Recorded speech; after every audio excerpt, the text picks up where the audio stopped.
Hi everyone, I am Maria Felipe for Actors Reporter for Interviews, Entrevistas. That's right.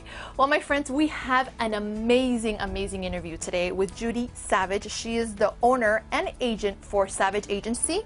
They've been around for over 30 years, and they're the longest running youth-oriented agency, and I have the honor of interviewing her today. So let's talk with her, Judy Savage. Thank you, Maria. No, thank you. I'm so happy to have you here. I've heard so much about you. I read a lot about you last year on Variety. And I know that you have the longest running children's agency, over 30 years. You started in the 1970s. Tell us a little bit about that. My own children were child actors, and as they were growing up, I decided I better find something to do for myself because I managed their careers. And so I tried to get a job, and everywhere I went, I came on too strong, and they said, no, no, no. So I said, well, I'll just start my own agency. Other people have done it. Can't be that hard. And that's wonderful because I know you bought like a bungalow style I bought a for little $40,000. What has made you get there to where you are? Well, I think it's just a simple business principle, low overhead. Okay. And Make sure you know that. Being very, very nice to all of our clients. But I feel like, and it's always been our policy, that we work for the client. And we get back to people, we talk to them, we guide them, we tell them where to study, we really help them along their career. It's more like a teamwork family unit? Yes, it's very family-like, and we get feedback from them, and whatever the feedback is, we try to pass that on so that the person, the actor, a child or young adult, I still have some of my clients that are in their 30s that have stayed with me. Wow. And what are some of the names of some of the famous child actors that you represented through the years, just to have an idea? I had mostly kids on television shows. Okay. And I was so lucky to go through the 80s and the 90s when there were all those half-hour shows. Okay. And so on every one of them, I had probably 2 kids. I mean, I had Danica McKellar on Wonder Years, I had Jody Sweeten and Andrea Barber on Full House, and I had 2 of the boys on Tim Allen's show, and I had 2 kids, Ryder Strong and Daniel Fishel on Boy Meets World, and then I had somebody, Danny Masterson was on the 70s show. Wow, I that's a lot had of 2 of the kids on Seventh Heaven. She could just go on and on and on and on and on, hundreds and hundreds and hundreds and millions. How did you get through the tough times? I know the first 5 years when you started your business, I heard it was one of the hardest times for you. Yes. Tell me about it and how did you get through it, just to inspire people out there. Those first 5 years, I didn't make any money. I had to like mortgage my home and mortgage my office, and then I'd use that and then I'd pay it back.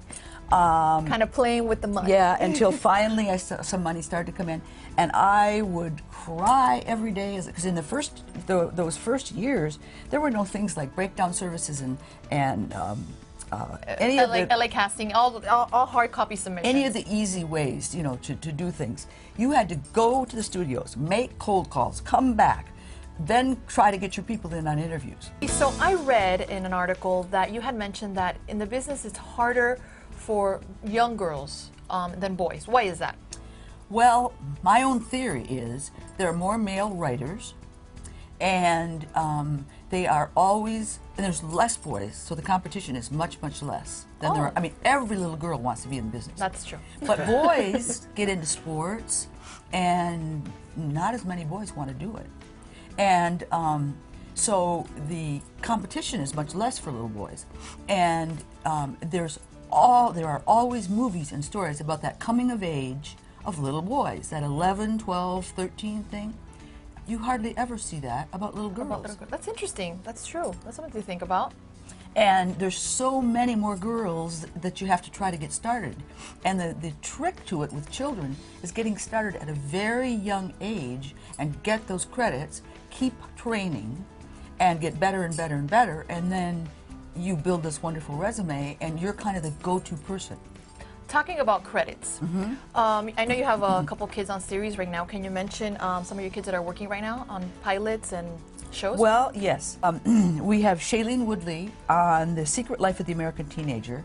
I've had Shailene since she was 7, and she has been trained. I was the first agent to start getting children trained, because when my children worked, they said, leave them alone, leave them natural.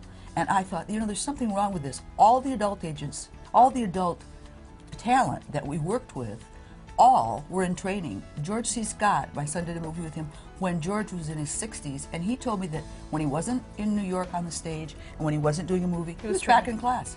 It's very important for actors to know, yeah. I started making, you know, like a little survey, and every one of them had fabulous training. So I finally found a teacher that I thought was the best for kids, and I started sending them there. Every one of my kids then got known for having training. So we also have a girl that I've had since she was 4.